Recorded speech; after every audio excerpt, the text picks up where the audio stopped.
자, 이제 함수 y는 fx에서 x는 a의 순간에서 함수값의 변화를 나타내는 방법에 대해서 한번 알아보도록 하겠습니다. 순간이라고 하는 것은 한 단계에서 다음 단계로 넘어갈 때 우리가 의식적으로 느끼지 못할 만큼 아주 짧은 것을 말을 하는 것이죠. 그러면 그 증가량이 거의 없다는 소리가 됩니다. 그럼 앞에서 우리가 평균 변화율을 배우셨는데요. 평균 변화율이 바로 x의 값이 a에서 a 플러스 델타 x까지 변할 때 우리가 바로 델타 x분의 델타 y가 평균 변화율이라고 배우신 거거든요. 그러면 순간적으로 변한다라고 본다란 말은 여기 있는 x증분이 어디에 가까워진다? 0에 가까워진다라고 볼 수가 있습니다. 그래서 델타 x분의 델타 y에서 그 x증분이 거의 없을 때 이게 바로 순간의 개념이 되는 거죠. 그 단계에서 다음 단계로 넘어갈 때 의식적으로 느낄 수 없을 만큼 아주 짧은 그런 개념. 그래서 리미트 x가 델타 x가 0으로 갈 때 델타 x분의 fa 플러스 델타 x 마이너스 fa 이 부분이 바로 평균 변화율에 대한 극한값이 되는 부분입니다.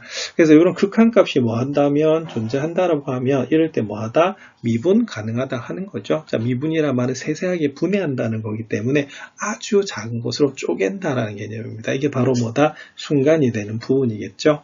그래서 이런 극한값을 바로 이 x는 a에서 무슨 변화율이라고 한다? 순간 변화율이라고 하고 이런 것을 다른 이름으로 뭐라? 미분 계수라고 합니다. 기호로 이런 표시를 나타내는데요. 이 표시 읽을 때는 뭐라고 읽으시면 되냐면 프라임이라고 읽으시면 됩니다. 그래서 f'a와 같이 나타내는 부분이거든요. 그래서 평균 변화율에 대한 극한값을 바로 순간 변화율이라고 하고 이것을 뭐라고 한다? 미분 계수라고 합니다.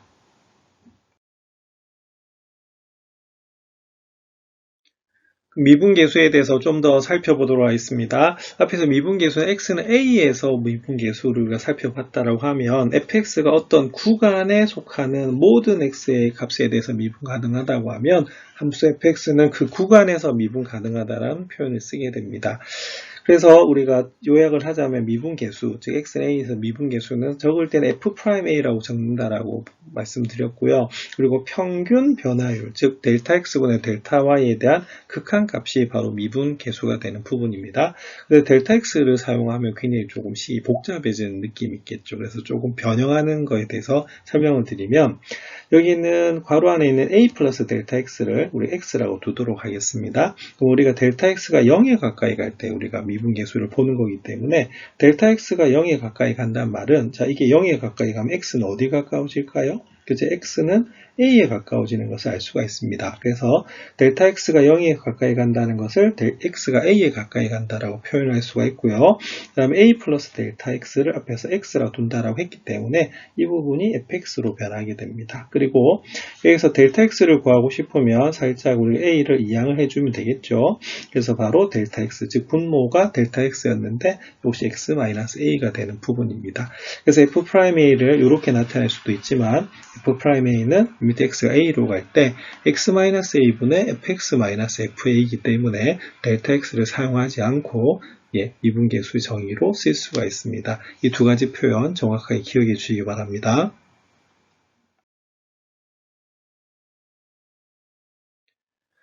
예제 4번 살펴보도록 하겠습니다. 이 4번은 다음 함수의 x는 2에서의 미분계수를 구하라는 부분입니다. x는 2에서 미분계수는 결론은 뭐죠? 그죠? f'2를 구하라는 문제입니다. f'는 우리가 두 가지로 정의를 할 수가 있습니다. 하나는 리미트 x가 0에 가까이 갈 때 델타 x분의 뭐가 되겠어요? 그죠? 기준이 바로 2가 됩니다. 그래서 2 플러스 델타 x에서 뭘 빼야 된다? f2를 뺀다라고 하는 것이 f'2의 정의가 되겠고요. 자, 또 하나는 어떻게 됩니까? 요제 x가 2로 가까이 갈 때 x-2분의 fx-f2가 바로 여기 있는 x는 2에서 미분계수가 되겠습니다. 그래서 이 두 가지 정의를 정확하게 기억하고 있으셔야지 되는 그런 부분입니다. 근데 우리 교과서 풀이에서는 이 위에 있는 식으로 우리가 계산을 했는데요. 여기 있는 밑에 있는 식으로도 같이 한번 계산을 해보도록 하겠습니다. 자, 1번 같은 경우에는 그럼 앞에 우리가 적었듯이 요 우리가 정의를 우리가 본 거죠. 그래서 제일 처음 여기는 x, fx는 4x-3에서 여기는 x에다 뭐를 대입한 거다? 그죠? 2 플러스 델타 x를 대입해서 계산을 한 겁니다. 그래서 여기서는 요 앞부분이 뭐가 되냐면 바로 2 플러스 델타 x를 여기다 대입한 값이 되는 거고요. 그 다음에 두 번째 f이니까 여기는 x에다 뭐를 2를 대입한 값을 뒤에다가 빼준 그런 부분이거든요. 그래서 이 중간 부분을 계산하면 리미트 델타 x가 0으로 갈 때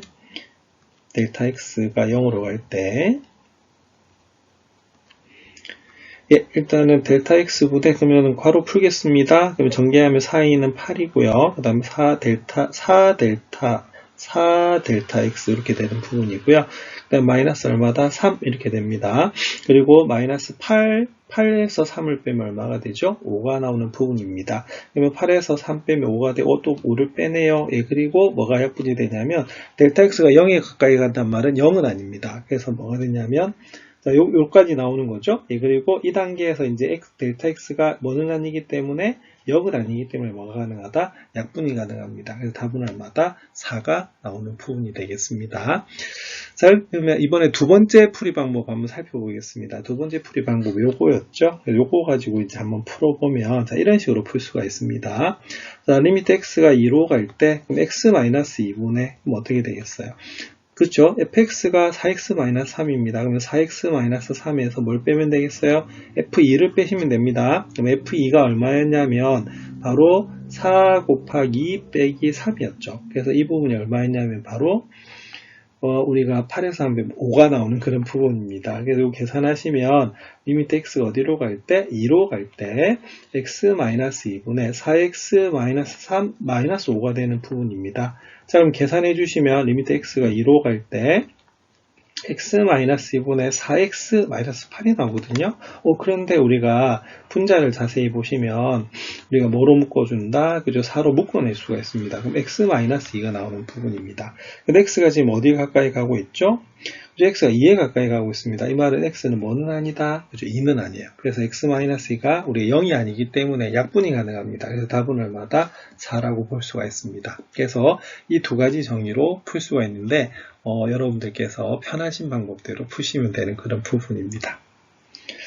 2번도 살펴보겠습니다. 자, 2번도 3x제곱 더하기 2차함수로 주어져 있는 부분이죠. 정의는 똑같이 사용을 합니다. 그럼 제일 처음에 여기 있는 x에다가 뭐를 대입한다?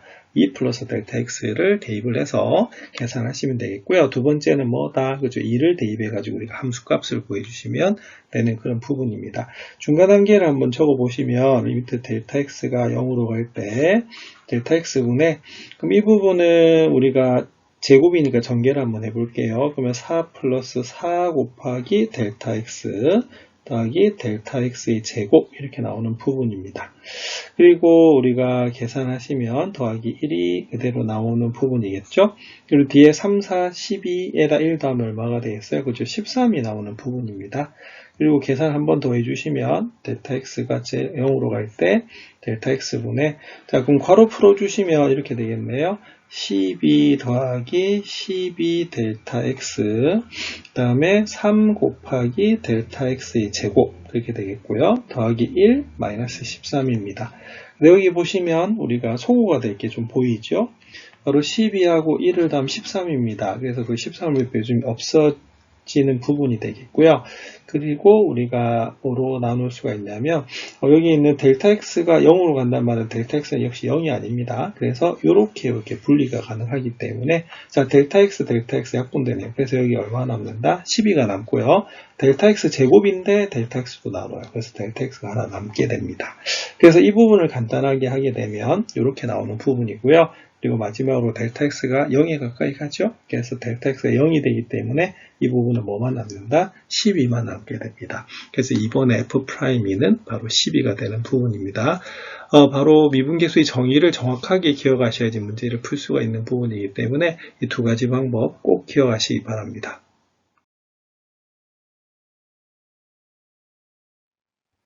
문제 5번 살펴보도록 하겠습니다. 문제 5번은 함수 fx가 ax제곱 더하기 3으로 주어져 있습니다. 그런데 x는 1에서 미분계수가 5라고 되어 있네요. 이때 상수 a의 값을 구하여라 라고 되어 있는 부분입니다. 그래서 제일 중요한 힌트는 x는 1에서 미분계수가 5죠. 요거는 우리가 나타내면 f'1 자체가 얼마다? 5라고 할 수가 있습니다. 그러면 앞에 미분계수 정의가 두 가지가 있었는데요.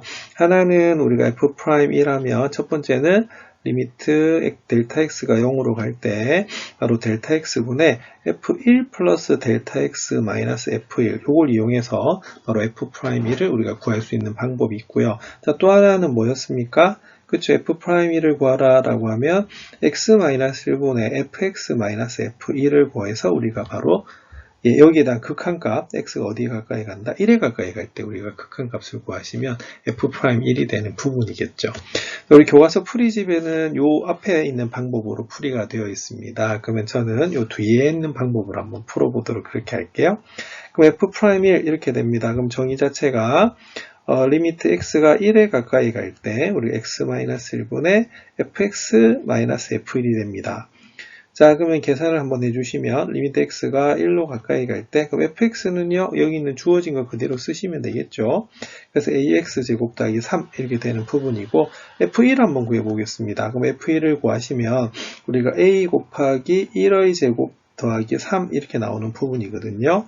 그래서 이 뒷부분을 우리가 계산해 주시면 어떻게 되냐면 x-1분의 ax제곱 더하기 3 빼기 a 빼기 3 이렇게 나오는 부분입니다. a 더하기 3이죠.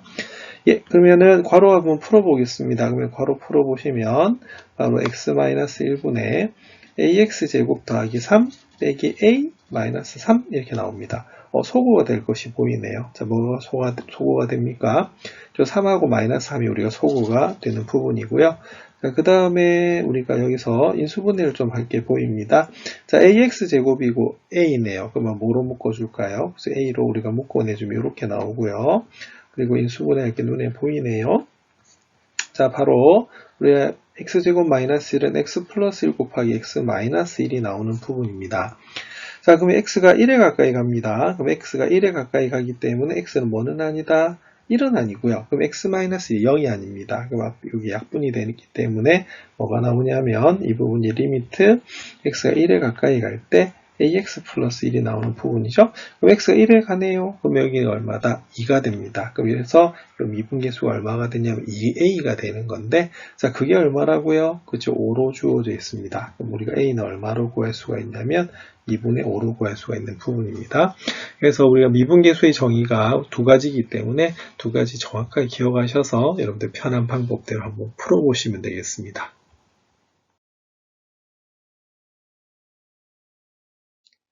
예제와 문제를 통해서 미분계수에 대해서 살펴보셨습니다. 이번에는 함수 yfx의 x는 a에서 미분계수 f'a가 존재한다는 전제하에 함수의 그래프에서 미분계수의 기하학적 의미로 한번 알아보도록 하겠습니다. 기하학적 의미라고 하는 것은 도형으로 나타냈을 때 어떻게 되는지를 살펴보는 부분이겠죠.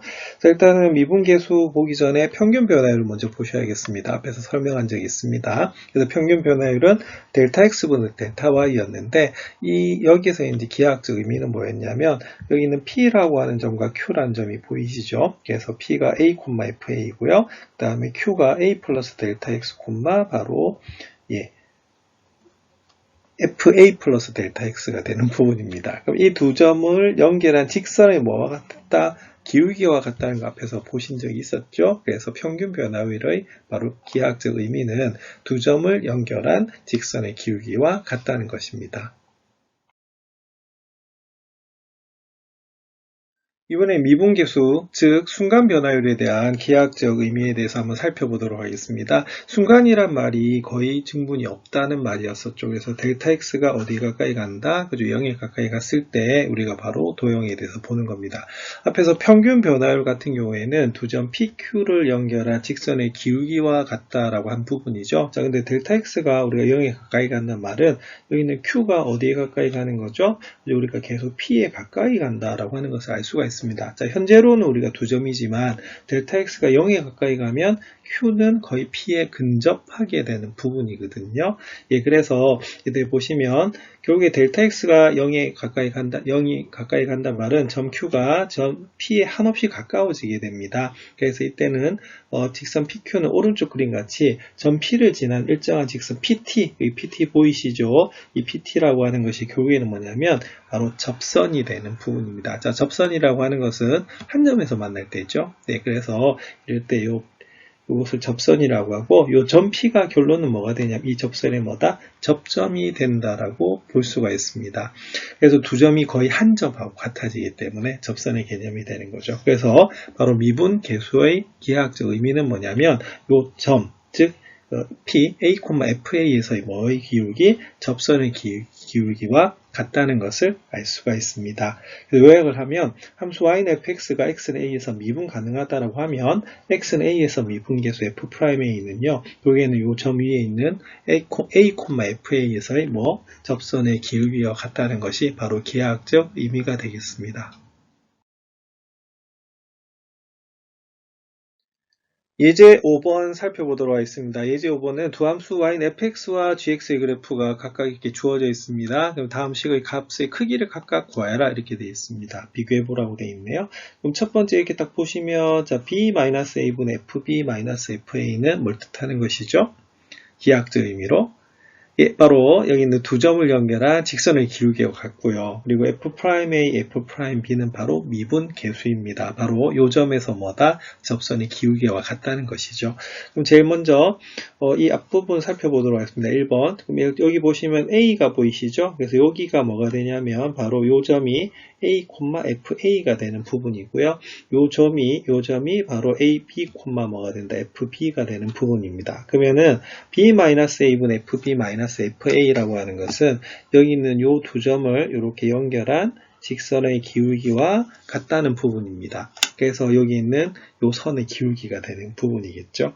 그 다음에 F'A 한번 살펴보겠습니다. 자, F'A라고 하는 것은 뭐였다? 자, 여기 보면 점 A 보이시죠? 요 X는 A에서 뭐다? 접선의 기울기입니다. 그러면 접선은 우리가 한 점에서 만나기 때문에 이런 식으로 우리가 그어지는 게 바로 접선이 되는 부분이거든요.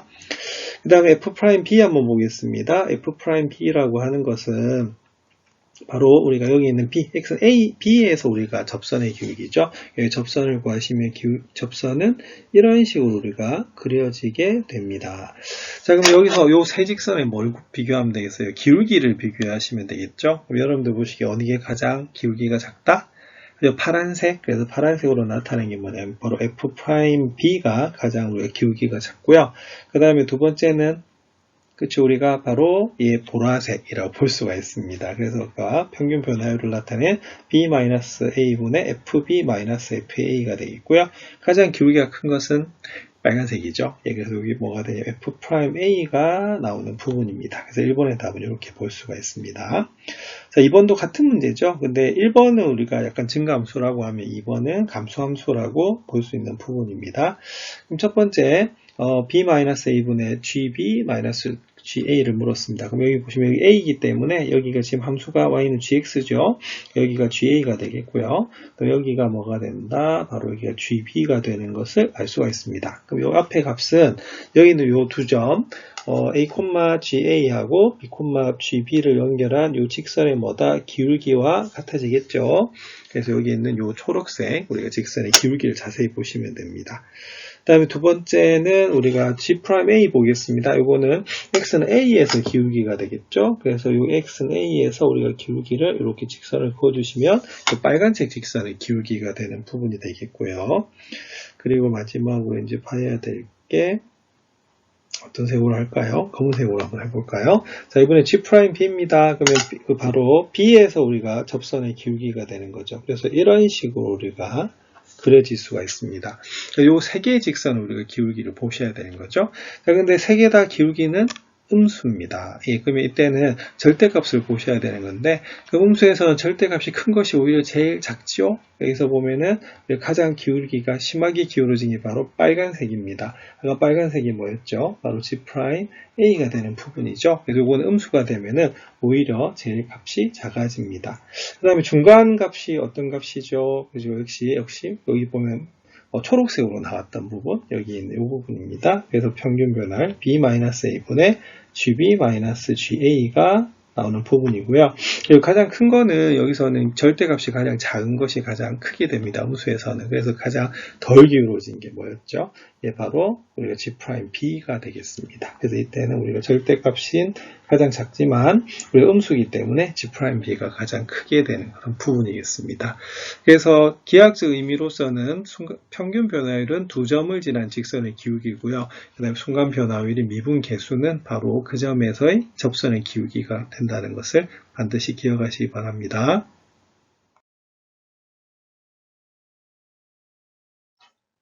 문제 6번 살펴보도록 하겠습니다. 아래의 그래프는 빵을 생산하는 한 기업의 비용 곡선을 나타낸 것입니다. 생산량 1000단위에서 아주 적은 양의 조정을 한다고 가정하고 생산에 따른 비용의 순간 변화율을 한계 비용. 우리 이 단원 처음에 뭐라고 말씀드렸냐면 경제학에서는 한계라고 하는 것이 바로 미분의 개념을 적용한다라고 했었거든요. 그래서 바로 한계 비용은 바로 순간 변화율을 볼 수가 있고요. 생산에 따른 비용의 평균 변화율인 평균 비용은 x분의 c의 크기로 비교할 수가 있다고 합니다. 이거 한번 비교해 보라고 되어 있네요.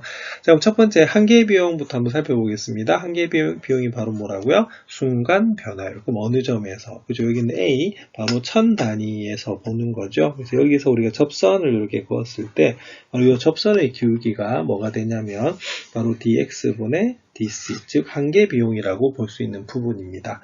그리고 평균 변화율은 그럼 어떻게 되냐면, 우리가 바로, 이거 있죠? 평균 변화율. 바로 원점하고 뭘 연결하면 되겠어요? 그리고 A를 이렇게 연결했을 때 이 직선의 기울기가 바로 여기 있는 평균 변화율이라고 할 수가 있습니다. 그래서 여기 바로 평균 비용이 되겠네요. 그러면 기울기 비교해야겠네요. 당연히 보시다시피 뭐가 좀 더 기울기가 큽니까? 그죠? 파란색, 자, 바로 평균 비용이 좀 더 크네요. 그래서 여기서는 이 그래프 기하학적 의미로 보시면 우리가 계산을 안 해도 한눈에 볼 수가 있습니다. 그래서 한계 비용보다는 무슨 비용, 그죠? 평균 비용이 이 문제에서는 좀 더 우리가 크기가 크다라는 것을 알 수가 있습니다. 그래서 평균 변화율은 2점을 연결한 직선의 기울기, 그리고 순간 변화율은 그 점에서의 접선의 기울기라고 생각하시면 쉽게 비교하실 수가 있겠습니다.